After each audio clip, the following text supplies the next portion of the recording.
Hello बच्चा party, कैसे हैं सभी? होप सभी अच्छे होंगे। मैं हूं सचिन शोरान और आप देख रहे हैं हमारा और आपका प्यारा सा यूट्यूब चैनल द जेनेसिस। अभी हम करेंगे 11th क्लास का थर्ड लेक्चर। पहले 2 लेक्चर हम कर चुके हैं। अगर नहीं देखा है तो एक बार लिंक डिस्क्रिप्शन में है, जाके देख के आओ। क्या-क्या पढ़ा था मैं थोड़ा-सा ब्रीफली बता दूं। जो लेक्चर पहला लिया हमने,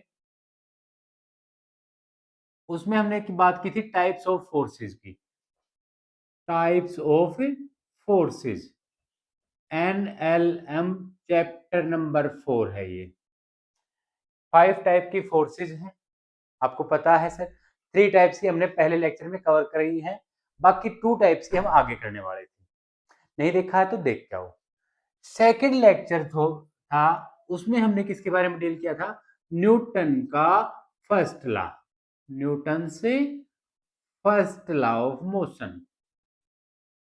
उसमें क्या कहते हैं हम कि भाई अगर बॉडी पे नेट एक्सटर्नल फोर्स नहीं लगा तो बॉडी का कोई एक्सेलरेशन नहीं होगा। यानी कि हमने बैलेंस्ड फोर्स पढ़ा। ऊपर वाले को नीचे वाला बैलेंस करता है और नीचे वाले को ऊपर वाला, लेफ्ट वाले को राइट वाला। यानी एक बॉडी है, इधर से मैंने 5 न्यूटन फोर्स लगाया, इधर से भी मैंने 5 न्यूटन फोर्स लगाया। दोनों फोर्स आपस में कैंसिल कर रहे थे, बैलेंस सिचुएशन आ रही थी। तो नेट फोर्स 0 था, इसलिए बॉडी अगर रेस्ट में थी तो रेस्ट में रहती और मोशन में थी तो मोशन। ये हम कर चुके हैं, फोर्सेस को अप्लाई करके देख चुके हैं। नहीं देखा है तो फिर से बोल रहा हूं, लिंक डिस्क्रिप्शन में। और देख लिया है तो जुड़े हैं नेक्स्ट वीडियो के लिए, तो लेक्चर नंबर 3 आपके लिए है। आज हम बात करेंगे न्यूटन्स के सेकंड लॉ ऑफ मोशन की, कि सर नेट फोर्स 0 ना हो तब क्या हम करेंगे। इज इट क्लियर बेटा? तो देखते हैं, रब करता हूं, कॉपी पेन निकाल लीजिए।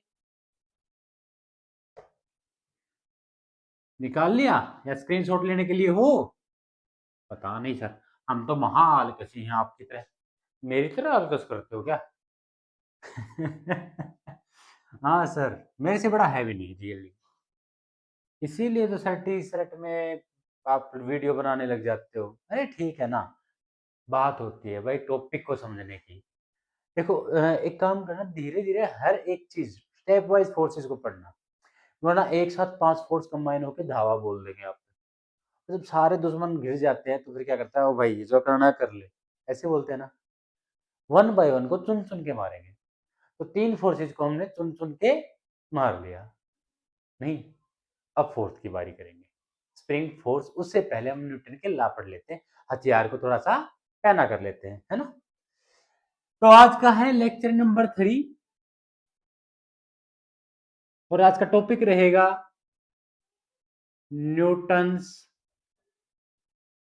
Second law of motion.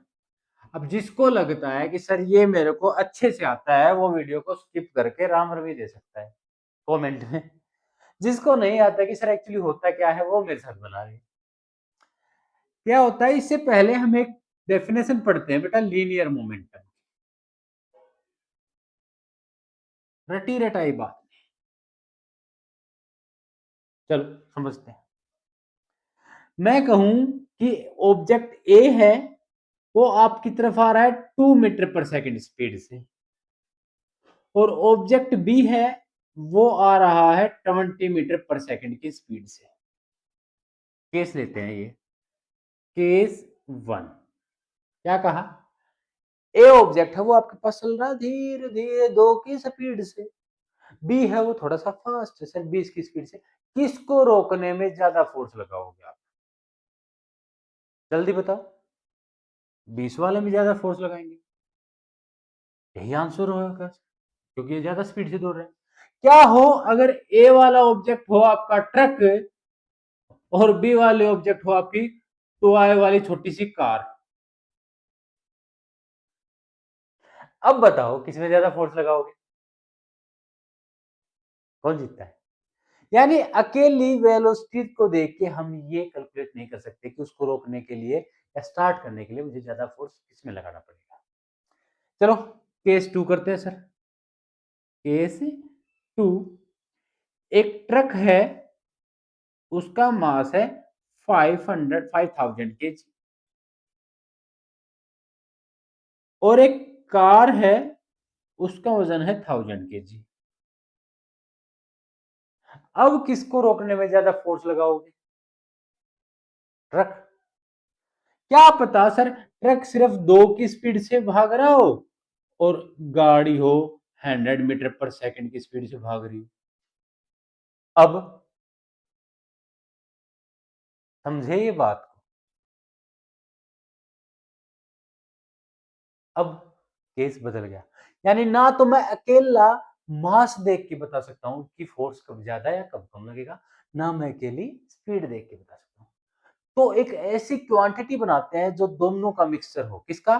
मास का भी और स्पीड का भी, उसको बोलते हैं मोमेंटम।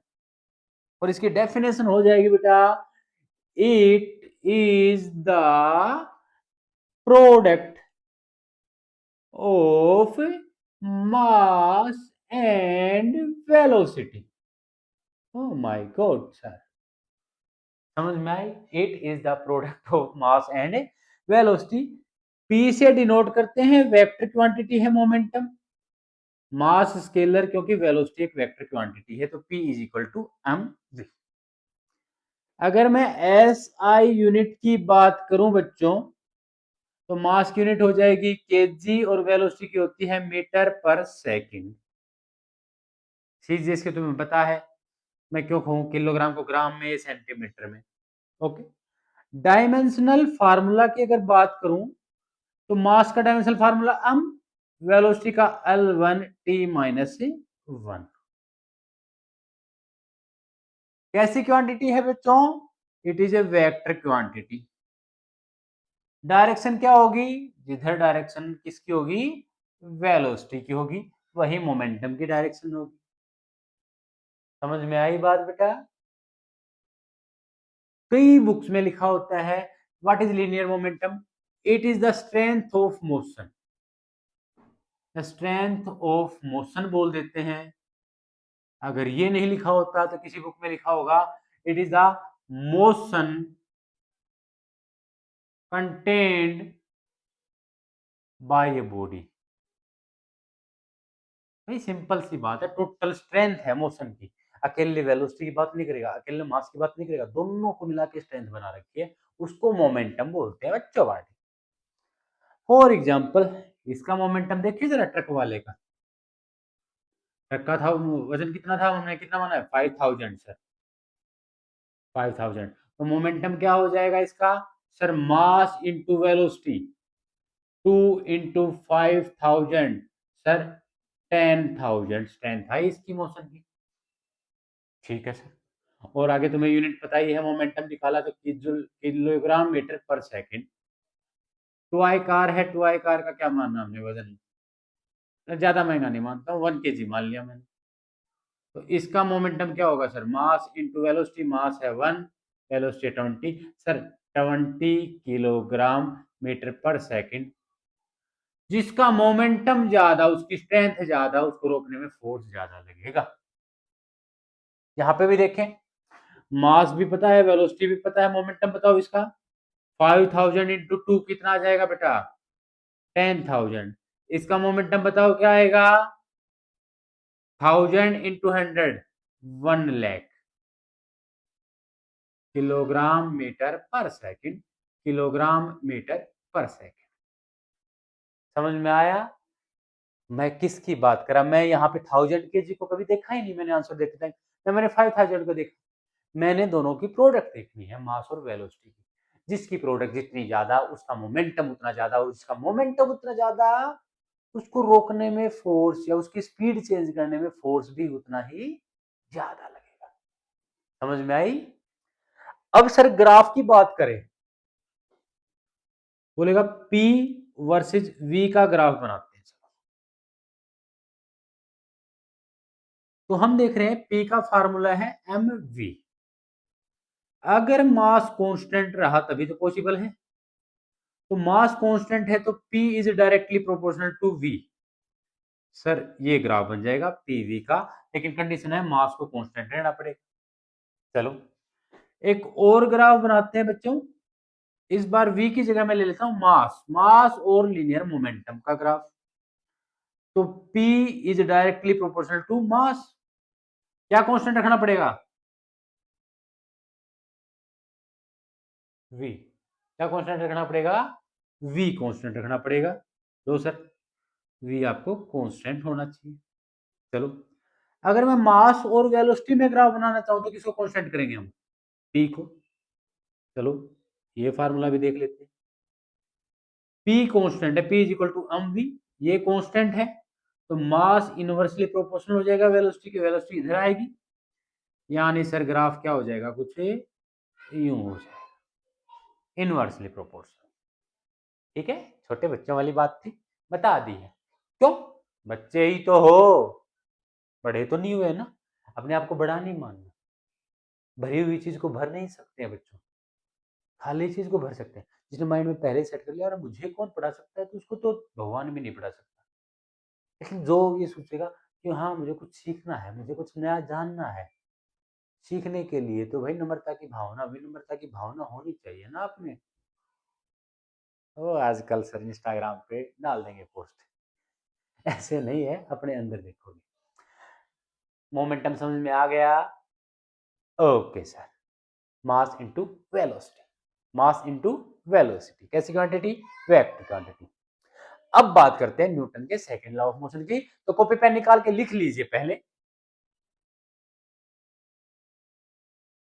मैं रब कर रहा हूं इसको, हेडिंग बना लो बच्चों, न्यूटन्स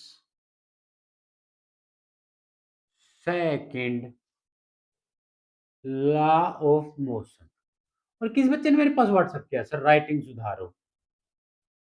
बेटा बड़ी मुश्किल से तो इतनी बनाई है ना।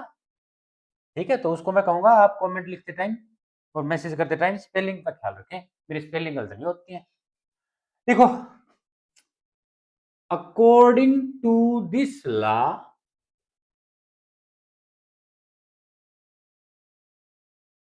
The rate of change of the rate of change of linear momentum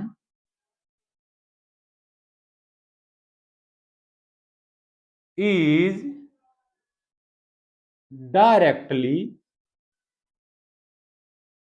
proportional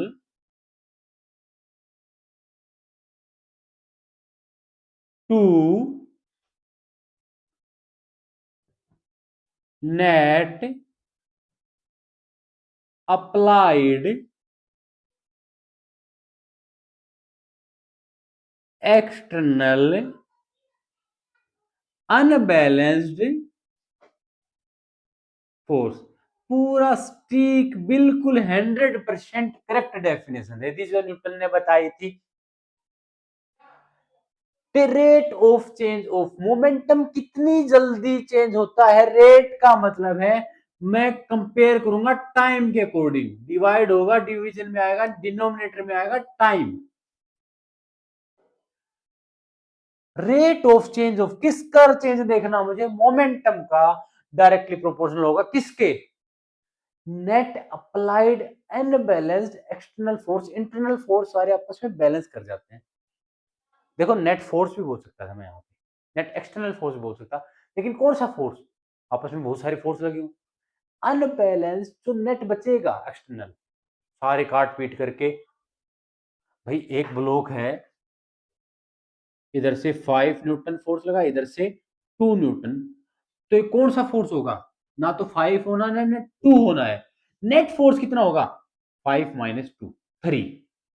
clear हुई बात बेटा? ओके। यानी नेट फोर्स की बात करूं वो डायरेक्टली प्रोपोर्शनल होगा rate of change of linear moment. Delta का मतलब होता है चेंज बच्चों। अब डायरेक्टली प्रोपोर्शनल को जब इक्वल टू में चेंज करते हैं तो लगाते हैं constant delta P by delta T. और ऐसा यूनिट में हमारे पास जो के की वैल्यू आती है कन्वीनियंस के लिए वो लेते हैं 1। तो यहाँ पे फोर्स का फार्मूला हो गया delta P by delta T. या फिर इसको और एक्सटेंड करना चाहूं मैं बच्चों, तो ये हो जाएगा sir P final minus P initial by T2 minus T1 या T। P फाइनल यानी फाइनल मोमेंटम में से इनिशियल घटा देंगे तो चेंज आ जाएगा। फाइनल मोमेंटम किसी बॉडी का है, उसमें से क्या माइनस कर देंगे, तो पहले था। आप स्कूल में गए 100 रुपए लेके कि मैं चीजी खा के आऊंगा, और आपके दोस्त से भी आपको उधार लेनी थी, 50 रुपए उसने दे दिए और आपने चीजी भी नहीं खाई, तो आपके पास टोटल जब पैसे आए वापस आके काउंट किए, ओ 150 हो गए। टोटल चेंज कितने का आया? तो आप ये नहीं देखो ना क्या हुआ, आप ये देखोगे फाइनल 150 लेके आया हूं, घर से गया था 100, कितना हुआ 50 का चेंज, फाइनल माइनस इनिशियल। छी छी छी सर, कितना गंदा एग्जाम्पल दिया है। 50 रुपए भी तो मेरे ही थे आपके बेटा, मैंने कब कहा मेरे हैं। इतनी बात समझ में आ गई? ओके। इसको अगर मैं बात करूं इंस्टेंटेनियस कंडीशन पे, क्या होता है सर इंस्टेंटेनियस? अरे पॉइंट ऑफ टाइम, कोई टाइम इंटरवल ना दूं मैं, 5वें सेकंड में मोमेंटम क्या रहा होगा, 7वें फोर्स क्या होगा 8वें सेकंड पे, तो फोर्स इंस्टेंटेनियस क्या हो जाएगा सर? कई जगह लिखा होगा limit delta T approaches to zero delta P by delta T, इसी को हम बोलते हैं डीपी बाई डी टी। इसी को क्या बोलते हैं हमें? DP by D T. ये भी आप नोट कर सकते हो कि भाई डेल्टा टी क्या था, सोच के चलो ग्राफ। सर ऐसे कोई ग्राफ चल रहा है और ये मोमेंटम चेंज है, किसी टाइम T1 पे मोमेंटम रहा होगा P इनिशियल, और किसी टाइम T2 पे क्या रहा होगा, फाइनल मोमेंटम।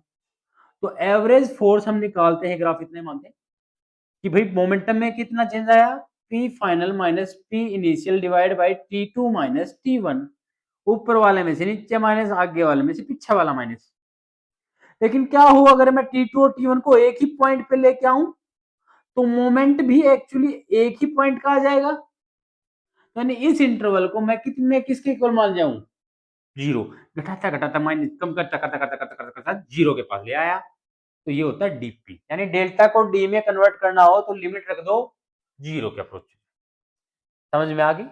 आगे सोल्व करना है, कर लीजिए। क्या है, F is equal to D by D T, P का फार्मूला था मास इंटू वेलोसिटी, करवा चुके हैं बेटा? यार सर आपने करवाया था।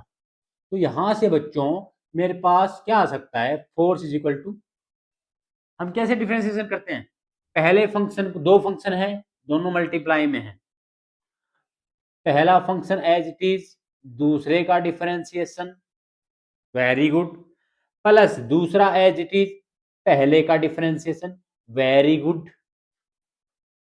क्लियर हुआ? इस इक्वेशन को हम बोलते हैं डिफरेंशियल इक्वेशन। कौन सी इक्वेशन बोलते हैं हमें? डिफरेंशियल इक्वेशन बोलते हैं बेटा, नोट कर लो। अच्छे बच्चों नोट कर लो।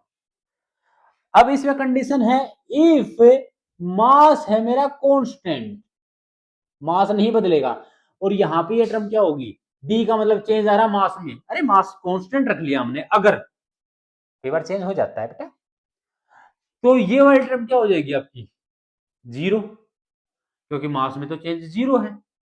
भाई ये अम का मतलब नहीं देखना हमें, डी चेंज इन मास हो ही नहीं रहा सर, मास कांस्टेंट है, तो फोर्स का फार्मूला बचेगा सर हमारे पास um into D V by D T, change in velocity upon time acceleration. Oh my god, यही तो पढ़ा था। तो कई बच्चों से पूछ लिया जाता है क्या, कि F is equal to M A कौन से लॉ से डिराइव होता है, तो बच्चे बोलते हैं सर हमने फर्स्ट लॉ में पढ़ा था, फर्स्ट में होता है। नहीं बच्चों, ये सेकंड लॉ का फार्मूला है, जो इस तरीके से आया है, वो भी कंडीशन पुट करने के बाद, और कंडीशन मेरी है कि मास में क्या रखूंगा, कांस्टेंट रखूंगा।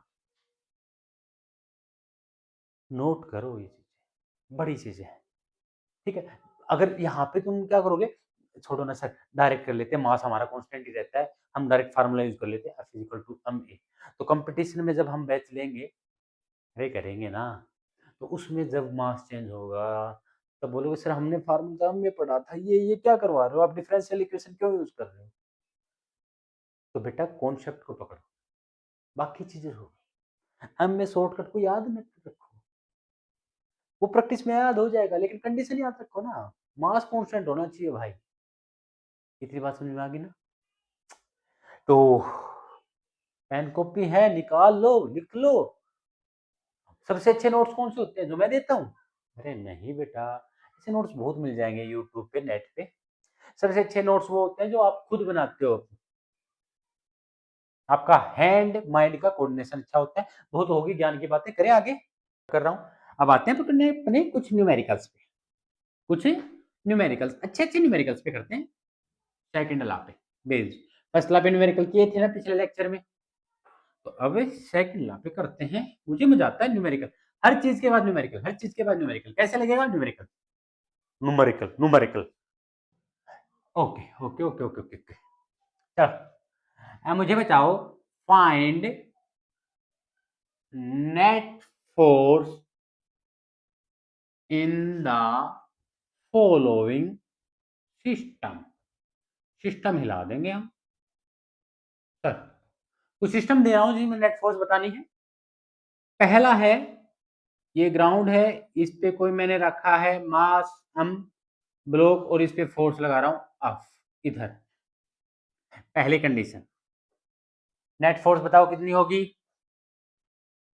सेकंड है, यह ब्लॉक है, यह सिस्टम है।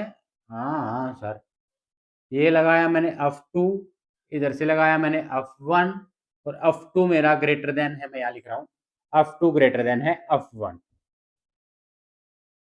थर्ड कंडीशन है मेरी, ये ग्राउंड है मेरा, ये मास है, फोर्स लगा रहा हूँ ये वाला F at an angle theta. तो नेट फोर्स कितना होगा वो बताओ मुझे।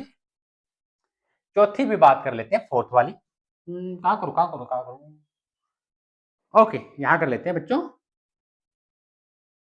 ये लो सर, ये मेरा ब्लॉक है, ये लो फोर्स F1, ये लो sir force F2। Net force निकाल लो मेरे को। ओके, फिफ्थ वाला मेरा,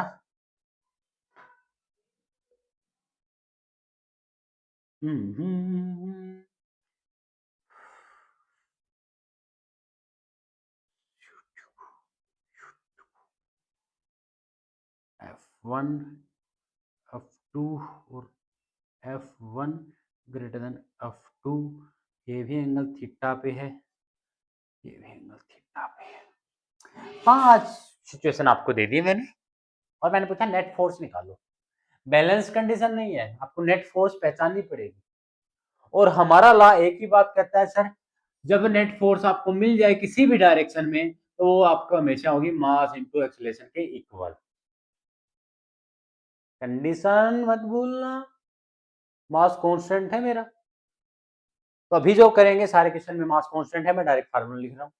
अगर मास कांस्टेंट नहीं होता तो मेरा एफ नेट होता बेटे क्या sir, DP by D T, D M V by D T. ठीक है, पहले वाले में देखते हैं, अब वीडी बनाओ। जब अटक जाओ तो एफ बनाओ, इस मास को एक पॉइंट मान लो। सारे फोर्स जो इस पे लग रहे हैं, फोर्स आगे की तरफ, वेट नीचे की तरफ लगेगा, नॉर्मल रिएक्शन ऊपर की तरफ जो ग्राउंड ने लगाई होगी। तो यहाँ पे देखें तो अन और अम जी तो आपस में बैलेंस है, क्योंकि मास ना तो ऊपर जा रहा है ना धरती के नीचे समा रहा है। तो अन इज इक्वल टू अम जी, ये तो बैलेंस कंडीशन होगी। और अफ नेट क्या आएगा आपके सामने सर, ये इसको बैलेंस करने वाला कोई नहीं है इधर, तो नेट फोर्स होगा अफ, और जिसको इक्वल होगा मास इनटू एक्सेलरेशन के, निकाल सकते हो आप। मैंने कहा वाह वाह वाह, इसका ऑफ बीडी बनाओ जरा सेकंड का। सर अफ टू इधर लगा रहा है, ऐसे बना दो? अरे डायरेक्शन ही बना रहे ना सर, अफ टू आगे की तरफ राइट हैंड साइड, ये लो sir F two, F one left hand side sir. Normal reaction ऊपर होगी, अम जी नीचे, ऊपर वाला नीचे वाले के इक्वल है क्योंकि ये हवा में नहीं उड़ रहा ना धरती में जा रहा है। ऊपर वाले को बैलेंस कराया नीचे वाले ने जो कर दिया। अब एक लेफ्ट में खींच रहा है एक राइट में, कौन सा बड़ा है? ये वाला ताकतवर है, जीत जाएगा। तो मेरा नेट फोर्स क्या हो जाएगा? F net is equal to F two minus F one, बड़े में से छोटा घटा देंगे। और नेट फोर्स किसके इक्वल होगा? मेरा मास इंटू एक्सेलरेशन के बच्चों। आहा, थर्ड में बात करता हूं, पॉइंट मास मान लो mg नीचे, नॉर्मल रिएक्शन ऊपर, क्या बैलेंस है? फोर्स भी देखो सर, फोर्स ये रहा। अब मैंने कहा था सारे फोर्स या तो वाई कंपोनेंट में बना लिया करो या एक्स में, एक दूसरे को कैंसिल करते हो। तो अब के दो कंपोनेंट बनाओ, एक ये कंपोनेंट हो जाएगा, एक ऊपर की तरफ। थीटा यहाँ दे रखा है तो ये क्या हो जाएगा? एफ कोस थीटा, ऊपर वाला एफ साइन थीटा, बता चुका हूँ बेटा। तो ऊपर वाला ना बॉडी ऊपर जा रही है ना नीचे, तो ऊपर वाले को किसने बैलेंस किया? नीचे वाले ने। यानी एफ साइन थीटा बच्चों प्लस एन इक्वल होगा एम जी के, और एफ नेट फोर्स जो मिलेगा वो मिलेगा आपको एफ कोस थीटा के द्वारा, जो होगा मास इनटू एक्सेलरेशन के इक्वल। वाह वाह वाह वाह, जिसका ठीक था प्रेज योरसेल्फ। अच्छा, इसका ब्लॉक का मास नहीं दे रखा मैंने, एम। सर हाँ दे इंफॉर्मेशन देते हो। ओह माय गॉड, इसमें भी आपने थीटा नहीं दे रखा। अरे ले लो यार थीटा ओरिजेंटल के साथ। इसमें बताओ जरा, अब वीडियो बनाओ। अफ वन इधर, ओके सर। अफ टू ऊपर, ओके सर। जी नीचे, नॉर्मल रिएक्शन ऊपर। जी नीचे, नॉर्मल रिएक्शन ऊपर। ठीक है, एंगल कितना है भाई? सर हॉरिजॉन्टल के साथ। ठीक है, ये हॉरिजॉन्टल के साथ कितना एंगल बना रहा है? थीटा। ये मेरा अफ वन है, ये मेरा अफ टू। भाई तुम्हें ऐसे समझ में ना आए पीछे मान लो, ये एंगल अगर थीटा है तो ये एंगल भी क्या होगा बच्चों? Theta, vertically opposite angle. या फिर यूं याद रख लो, हॉरिजॉन्टल के साथ थीटा है तो हॉरिजॉन्टल के साथ है थीटा एंगल। तो ये कंपोनेंट हो जाएगा sir F one cos theta, और नीचे वाला कंपोनेंट क्या हो जाएगा? F one sine theta. कमर में दर्द है, झुका नहीं जा रहा है ना। ओके, एफ टू वाला तो पता ही है सर, ये भी थीटा है। तो ये कंपोनेंट कौन सा हो जाएगा बेटा? एफ टू कोस थीटा, ऊपर वाला कौन हो जाएगा? F two sine theta. अब बॉडी बोल रहे हैं ना नीचे ऊपर जा रही है, तो ऊपर वाला नेट फोर्स है N plus F two sine theta, वो बैलेंस किया जाएगा नीचे वाले के द्वारा M G plus F one sine theta के द्वारा। और एफ नेट होगा इधर, देखो ये वाला, इसको बैलेंस करने के लिए पीछे कुछ है ही नहीं। तो एफ नेट इस कंडीशन में होगा F one cos theta plus F to cos theta, और वो होगा मास इनटू एक्सेलरेशन के द्वारा। वाह वाह वाह सर, मजा आ गया। जिसका ये था उसको प्रेज मेरी तरफ से क्या देंगे? उसे कमेंट को एक लाइक देंगे। ये देखिए जरा, मास अम है, कहां लगेगा अम जी? नीचे लगेगा सर। नॉर्मल रिएक्शन ऊपर होगी, एफ वन, ओ लो सर, यही है ना। और एफ टू, एफ टू ये रही, एफ वन ये रही, दोनों हॉरिजॉन्टल के साथ कितना एंगल बना रही है सर? थीटा। ये भी थीटा, ये भी थीटा। जिसको समझ में ना आए सोचो, ये थीटा था तो ये भी थीटा होगा भाई, ये है ना, ये देखो ये रहा, ये रहा, ये थीटा है तो ये वर्टिकली अपोजिट एंगल। ऐसे ये देखो, ये थीटा तो ये भी theta, vertically opposite angle. Components में तोड़ते हैं बेटा, जिसके साथ थीटा है ये कौन सा कंपोनेंट हो जाएगा इधर? एफ टू कोस थीटा, ये वाला कौन सा हो जाएगा? F one cos theta. Sine component है F one sine theta, F two का भी ये साइन कंपोनेंट है तो एफ टू साइन थीटा। तो इस बार नॉर्मल रिएक्शन अकेली पड़ेगी ऊपर और नीचे, क्योंकि ऊपर नीचे तो हिल नहीं रहा। नीचे टोटल फोर्स कितना लगा? F two sine theta plus M G. अब इनमें से कौन बड़ा होगा भाई? सर अप टू बड़ा दे रखा उसने, तो बॉडी लेफ्ट में चलेगी, तो बड़े में से नेट फोर्स माइनस करो छोटा, F two cos theta minus F 1 cos theta is equal to mass into acceleration. ये आपका अफ नेट हो जाएगा। मैंने बोर्ड को फिल कर दिया है, आप अपना देख लीजिए। मुझे थोड़ी थोड़ी इंक की फीलिंग आ रही है, इंक कम हो गई है, मैं इसको डाल लेता हूँ। तब तक एक बार छाप लीजिए। रब कर दो बच्चों, कर दिया सर। हो इंक पिला दी है। After eating bread pizza I am ready to do some numericals based on Newton second law of motion. यहाँ नेट फोर्स होगा जरूर, आपको आइडेंटिफाई करना है, निकालना है मास इनटू एक्सेलरेशन के इक्वल रख के। क्या करना है? आइडेंटिफाई करना है नेट फोर्स किधर लगेगा, उसको मास इनटू एक्सेलरेशन के इक्वल रखना है, करना है। क्वेश्चन नोट कीजिए, यह एक ब्लॉक है जो किसी समतल जगह पे रख दिया है। इधर से मैंने इस पे लगाया 10 न्यूटन का फोर्स, इधर से खींच दिया मैंने 20 न्यूटन फोर्स के साथ। हॉरिजॉन्टल के साथ ये एंगल मान लिया मैंने 53 डिग्री, ये एंगल है 37 डिग्री। फाइंड नॉर्मल रिएक्शन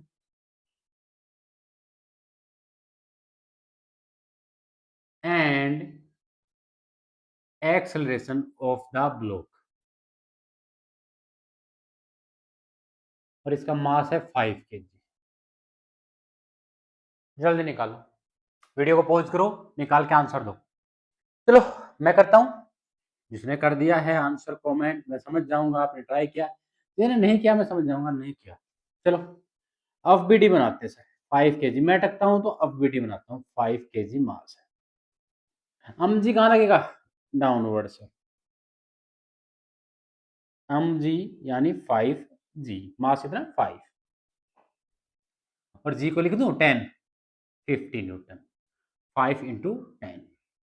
ऊपर की तरफ कौन सा फोर्स लगेगा? क्या नॉर्मल रिएक्शन? पता नहीं सर, बाद में देख लेंगे। एक 10 न्यूटन फोर्स इधर भी लग रहा है भाई, डायरेक्शन चेंज नहीं करनी है।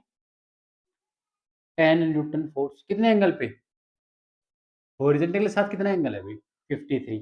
सोचो, यूं लग रहा है ना ये एंगल 53 है, तो ये भी क्या होगा सर? 53 हॉरिजॉन्टल के साथ, ये लाइन होगी सर हॉरिजॉन्टल, ये एंगल कितना होगा? 53 डिग्री। ठीक है ना? कौन से एंगल है ये?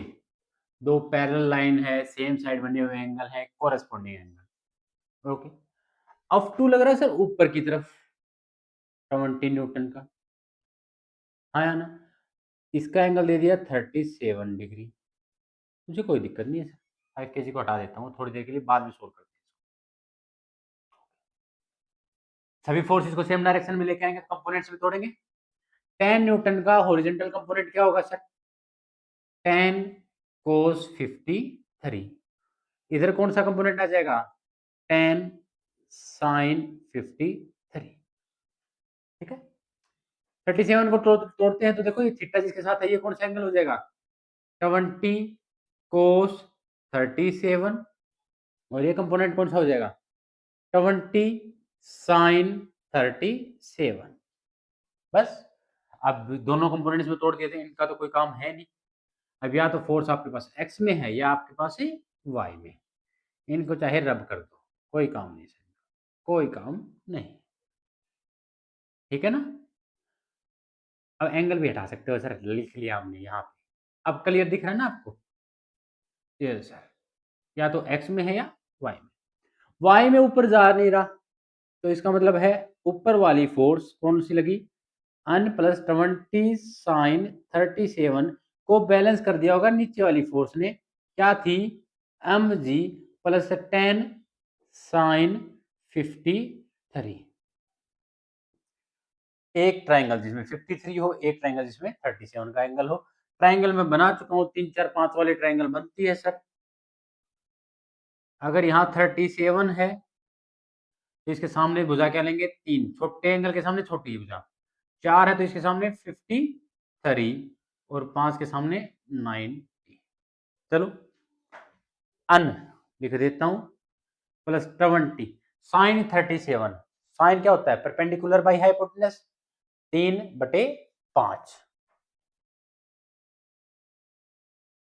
इज इक्वल टू मास 5 है, ग्रेविटी को 10 लिया, प्लस 10 साइन 53। अब ये 53 है तो इसके सामने परपेंडिकुलर होगा 4, हाइपोटेनस तो सबसे बड़ा होता ही है, 4/5 करता काट दो 4 N plus 12 is equal to 50 plus में 2 गया 8, अन इज इक्वल टू कितना आ जाएगा 50 और 8 58 minus 12 is equal to 46 newton. Normal reaction मेरी आई है सर 46 न्यूटन, जिसकी आई थी बधाई हो, कुछ अच्छा किया है। अब उसने एक्सेलेरेशन पूछा मुझसे, तो एक्सेलेरेशन के लिए नेट फोर्स देखूंगा, ऊपर वाले को तो नीचे ने बैलेंस कर दिया। तो यहाँ पे देखो लेफ्ट साइड तो कोई बैलेंस फोर्स है ही नहीं, सिर्फ कौन सी फोर्स है? Right hand side. तो अफ नेट क्या होगा बच्चों? इसमें अफ नेट होगा, दोनों सेम डायरेक्शन में ऐड हो जाएंगी, 20 cos 37 plus 10 cos 53 is equal to होगा mass into acceleration. Net force is equal to mass into acceleration. 20 cos 37, cos होता है बेटा base by hypotenuse, 4/5 plus 10 cos 53 ये है, तो बेस क्या होगा? जिसके साथ बना हुआ एंगल है। परपेंडिकुलर होता है एंगल के सामने, बेस होता है हाइपोटेनस और छोड़ दो जिसके बेस एंगल बना हुआ है, यानी एंगल बनता है हाइपोटेनस और बेस के बीच में। तो 3/5 इज इक्वल टू मास कितना है? 5 इंटू ए, 5 से 4 4 जा 16 plus 2 6 is equal to 5a, a is equal to 22/5 4.4 metre पर सेकंड स्क्वायर, जिसका सही था। कॉन्ग्रेचुलेशन बच्चों, 4.4 मीटर पर second square is the acceleration. समझ में? नेट फोर्स लगेगी इस बार, बैलेंस कंडीशन नहीं है। इस बार घोड़गाड़ी चलते हुए दिख रही है आगे, ब्लॉक खिसकते जा रहा है आगे, तो net force is equal to mass into acceleration, यही था न्यूटन का सेकंड लॉ ऑफ मोशन। ठीक है, नोट कर लीजिए जिसने नहीं किया है।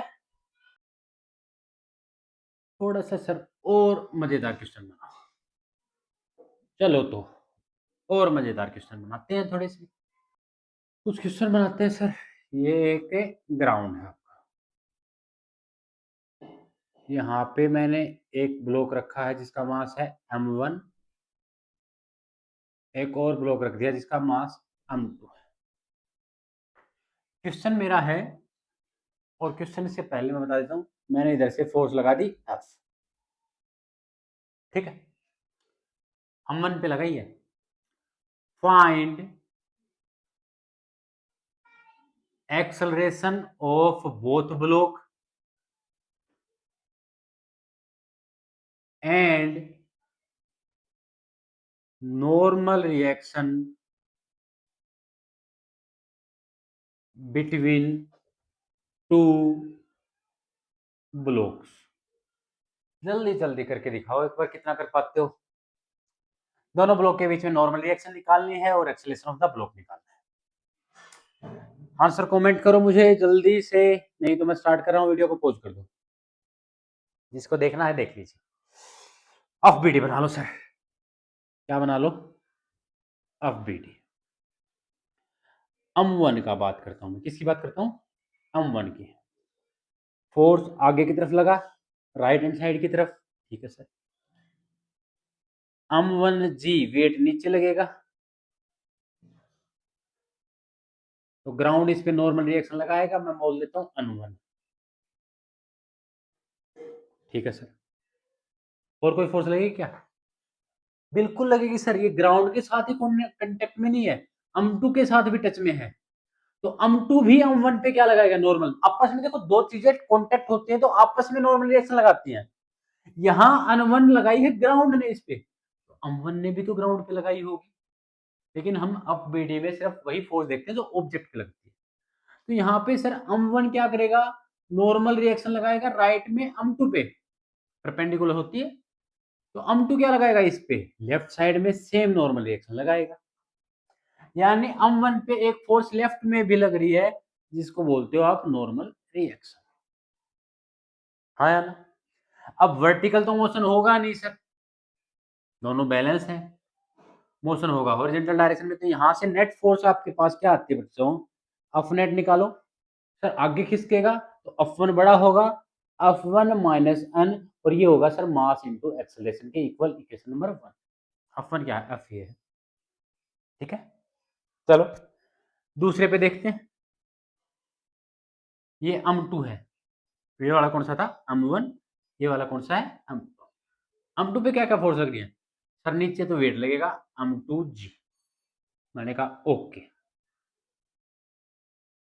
ऊपर सर ग्राउंड के टच में है तो ग्राउंड नॉर्मल रिएक्शन लगाएगा n2, मैंने कहा ओके बेटा। अब बच्चों ने कहा सर फोर्स भी लगेगा राइट में, मैं कहूंगा हप, ऐसे थोड़ी होगा, फोर्स तो सिर्फ m1 पे लगा रहा हूं, m2 पे थोड़ी लगा रहा हूं।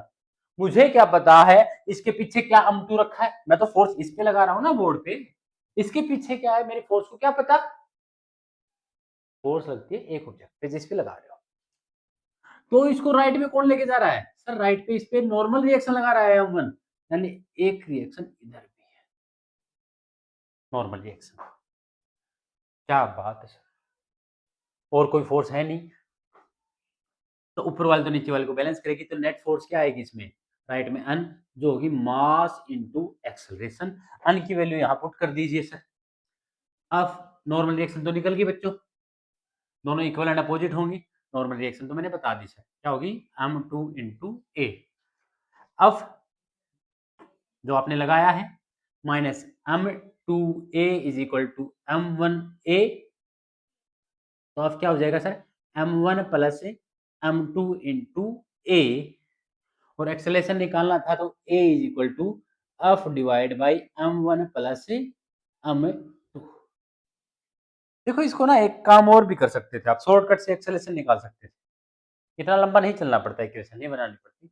एक और कॉन्सेप्ट है, लेकिन नॉर्मल रिएक्शन नहीं निकलेगी, नॉर्मल रिएक्शन के लिए तो आपको इक्वेशन ही बनानी पड़ेगी विधि से, वरना एक्सेलेरेशन तो ऐसे भी निकाल सकते थे। नेट फोर्स आपने लगाया है एफ, एक्सटर्नल फोर्स लग रहा है एफ, वो होगा मास, इस पूरे को एक ही सिस्टम कंसिडर कर लो, तो टोटल मास क्या हो जाएगा बेटा, m1 plus m2 into acceleration, acceleration क्या हो जाएगा, यानी सारे के सारे मास को एक ही मान लो। तो शॉर्टकट है, एक बिल्कुल राइट है, बिल्कुल राइट है, जितना न्यूटन भी नहीं था। तो एक्सेलरेशन इस टाइप से निकलता है। हाँ, नॉर्मल रिएक्शन निकालनी है, उसके लिए आपको इक्वेशन बनानी पड़ेगी। चलिए बढ़ते हैं नेक्स्ट क्वेश्चन पे। ये है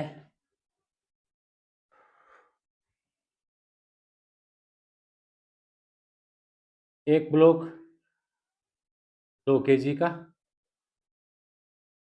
3 kg, 4 kg, 3 ब्लॉक मूव कर रहे हैं, ठीक है। मैं 2 kg वाले पे फोर्स लगा रहा हूँ 18 न्यूटन। क्वेश्चन मेरा है find acceleration of all blocks, अरे सारे ब्लॉक सारे मिलके चलेंगे, एक एक्सेलरेशन होगा, all blocks and normal reaction between 3 and 4 kg block, ठीक है भाई। करो जल्दी बताओ मुझे, इस बार वैल्यू हाँ आपके पास, ठीक है सर। एक्सेलरेशन डायरेक्ट निकाल देते हैं, एक्सेलरेशन क्या होगा सर बताओ सर, तीनों फोर्सेस को एक ही सिस्टम कंसीडर कर लें क्या, क्या बोलती है पब्लिक, बताया था तीनों जुड़े हुए हैं, कनेक्टेड है, तो तीनों को मास मान ले, तो अफ नेट क्या हो जाएगा मेरे पास सर, नेट फोर्स तो मैं यही लगा रहा हूँ 18, बाहर से तो यही लग रहा है, क्या होगा, total mass m1 plus m2 plus m3 into acceleration, net force क्या लगाया 18 इज इक्वल टू मास को ऐड करो, 2 प्लस 3 प्लस 4, 4 3 7 तो 9, 9 इधर आके डिवाइड में 18 बाई 9, 2 मीटर पर second square is the acceleration. हाँ, इक्वेशन भी बना सकते थे आप, ये एक्सेलरेशन की वैल्यू तब भी आती, लेकिन ये है इससे आसान पड़ जाता है क्वेश्चन। अब उसने नॉर्मल रिएक्शन यहाँ पूछी है, मैं तीनों का एक बार अब वीडियो बना के दिखाता हूँ आपको। पहले 2 kg वाले का बनाता हूँ। कौन से का? 2 kg। 80 न्यूटन किधर लग रही है इस पे? राइट साइड में सर, राइट की तरफ। इसको m1g यानी 2g, m1 तो 2 है, नीचे खींचेगी। नॉर्मल रिएक्शन n1 मान लूं, जो ग्राउंड इस पे लगाएगी।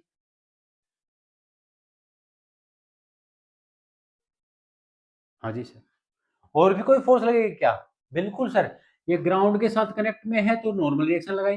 3 kg वाला ब्लॉक है, इस पे भी नॉर्मल रिएक्शन लगाएगा। किधर? अपोजिट, बाहर। यानी सर ये अन वन या अन डैश बोल देते हैं सर। 3 kg लगा अन डैश। अब यहाँ पे देखें तो अन वन की वैल्यू 2g, और यहाँ नेट फोर्स कौन होगा? आगे की सरक रहा है, तो 18 minus N dash is equal to mass. Mass कितना है इसका? 2 इंटू एक्सलरेशन। दो वेरिएबल आ गए हैं आपके पास। अगर यहाँ डैश पूछता तो अब 3 kg को देखते हैं। मैं सिर्फ सिर्फ क्या करवा रहा हूं, आंसर नहीं निकाल रहा बेटा, कॉन्सेप्ट समझा रहा हूं। 3g नीचे, इस पे ग्राउंड नॉर्मल रिएक्शन लगाएगा ऊपर की तरफ। अब अन1 ने, इसने अन1 इधर लगाई थी, तो इसके अपोजिट भी अन1 अन डैश लगेगी, राइट साइड में अन डैश। और 4 kg इसको किधर भेजेगा? इधर भेजेगा sir, N double dash. 4 kg वाला भी तो इस पे लगाएगा फोर्स, अन डबल डैश। बस ऊपर वाला नीचे वाले को बैलेंस किए हुए है, मुझे कोई फर्क नहीं पड़ता। यहाँ पे नेट फोर्स बात करूं, आगे खिसक रही है, तो sir N dash minus N double dash is equal to net mass क्या था? 3 इंटू एक्सलरेशन।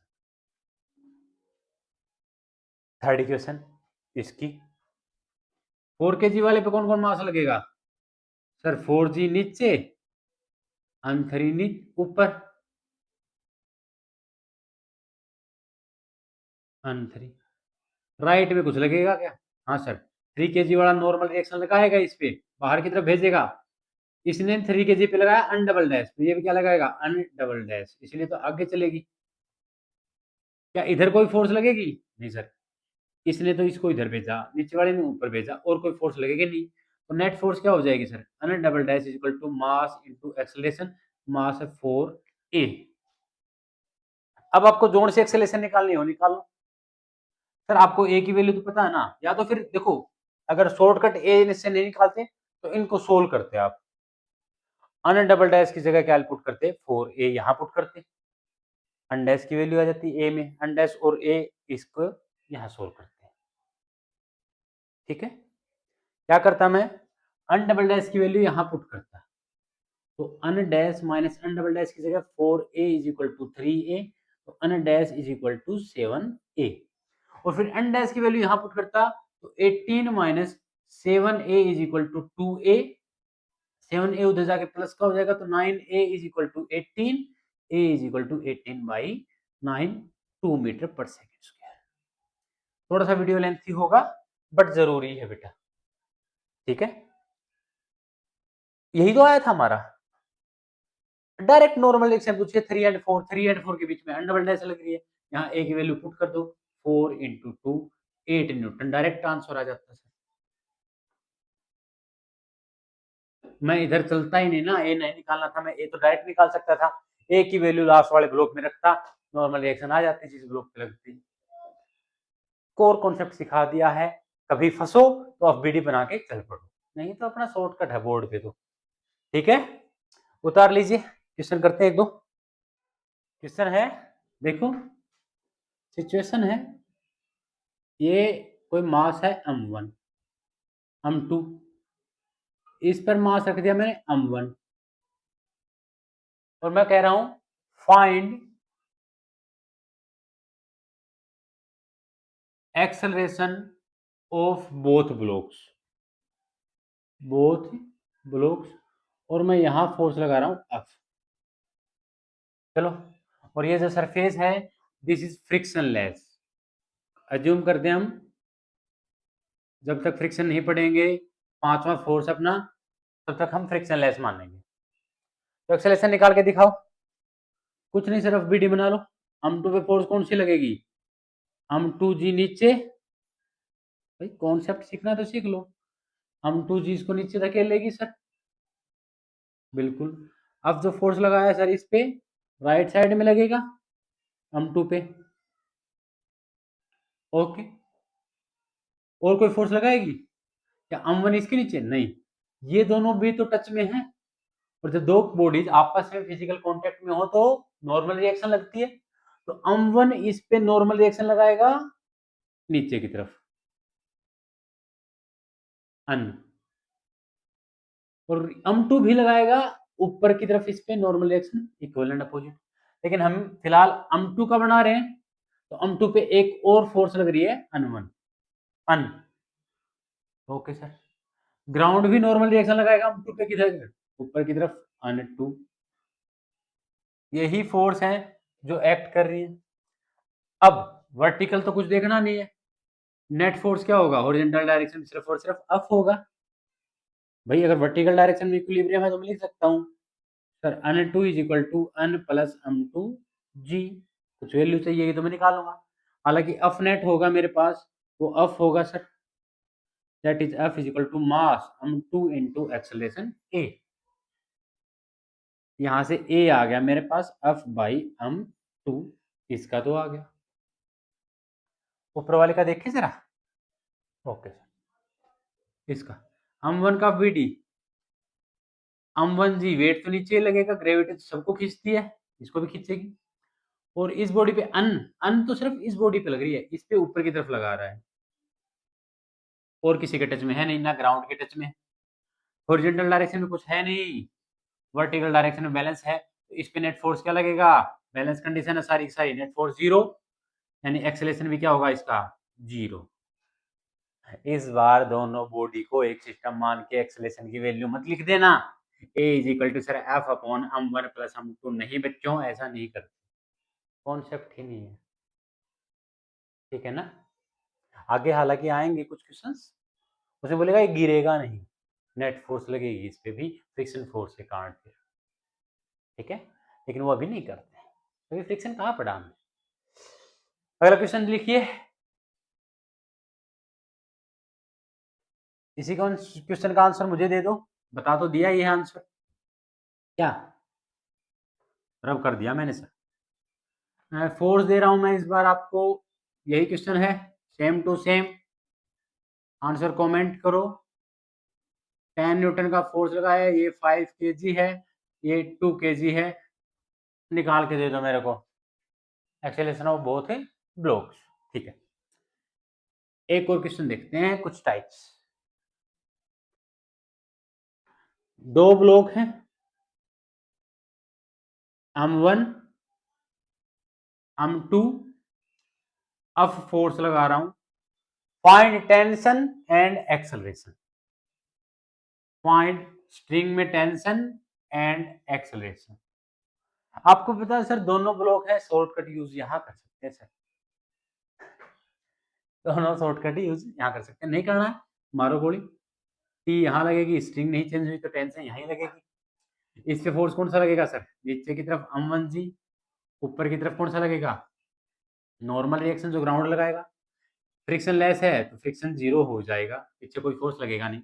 तो अगर m1 का बॉडी का डायग्राम एफबीडी बनाऊं, अन m1g नेट फोर्स क्या लगा, टेंशन, तो इसमें होगा F net is equal to T is equal to mass into acceleration, में नेट फोर्स लगा टेंशन, जो होता है net force mass into acceleration. Second पे m2 का एफबीडी बनाओ जरा, m2g नीचे खींचेगा, नॉर्मल रिएक्शन ग्राउंड इस पे कुछ n2 लगा देगा, ये n1 था,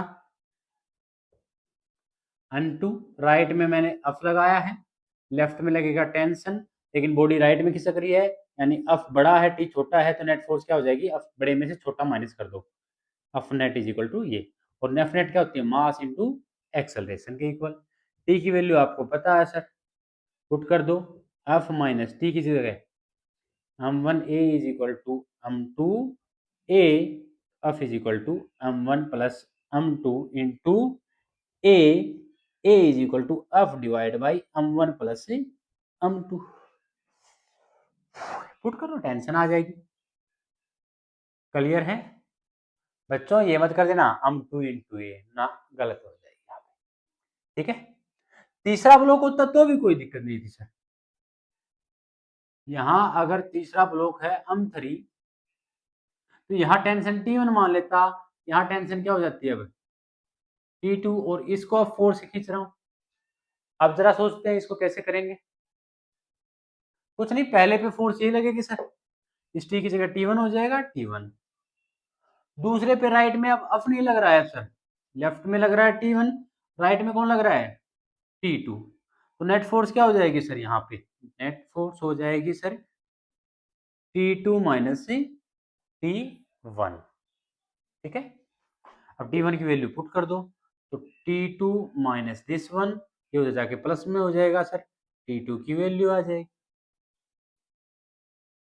T3 के लिए आए, M3 का सर, M3G नीचे, नॉर्मल रिएक्शन M3 पे ऊपर, राइट में फोर्स इधर T2, F minus T2 net force हो जाएगा मास इनटू एक्सेलरेशन। कर लोगे इसको? Okay, very good. Last question आपके लिए छोड़ के जा रहा हूं मैं, 2 क्वेश्चन मैंने छोड़ दिए, कमेंट करोगे? लास्ट क्वेश्चन नोट करो। ये ब्लॉक है 8 kg, ये ब्लॉक है 7 kg, फोर्स लगा रहा हूं 30 newton at an angle of 37 degree. Find, क्या निकालना आपको, टी एंड ए क्या होगा? कमेंट करके मुझे आंसर बता दो, मैच कर लेंगे। ठीक है, वही कंडीशन है सर, टेंशन इधर, स्ट्रिंग चेंज, टेंशन नहीं चेंज होगी, स्ट्रिंग चेंज नहीं हुई। फोर्स के 2 कंपोनेंट बनाएंगे, इधर वाला कौन सा कंपोनेंट हो जाएगा, ऑफ कोर्स ऑफ कितना 30 कोस 37, ऊपर क्या हो जाएगा 30 साइन 37। बाकी तुम कमेंट कर दो क्या हुआ। आज की क्लास काफी ज्यादा हो गया आई थिंक सो। तो आज के लेक्चर में ये था Newton second law of motion. कैसा लगा वीडियो लेक्चर बताइए, कमेंट कीजिए आंसर्स को, सोल्व हो रहे हैं या नहीं हो रहे हैं। अगर हम फास्ट जा रहे हैं तो स्लो कीजिए वीडियो को, मुझे नहीं, अपनी स्पीड है भाई, ठीक है ना, जलवा है। सेकंड बात, अब मिलते हैं lecture number 4, connected motion, motion और पुली होता ना पुली वाला, तो उसको करते हैं लेक्चर नंबर 4 में स्टार्ट। तब तक के लिए ख्याल रखिए, अपने नोट्स बना के रखिए, याद रखिए सबसे अच्छे नोट्स वही हैं जो आप बनाते हैं। बाकी जिसको डीपीपी चाहिए, ग्रुप का डिस्क्रिप्शन है, नंबर स्क्रॉल हो रहा है, कोई जानकारी चाहिए तो किसी भी बैच के रिगार्डिंग। मिलते हैं नेक्स्ट वीडियो में, तब तक ख्याल रखिए अपना भी और अपने पेरेंट्स का भी। Take care, bye bye.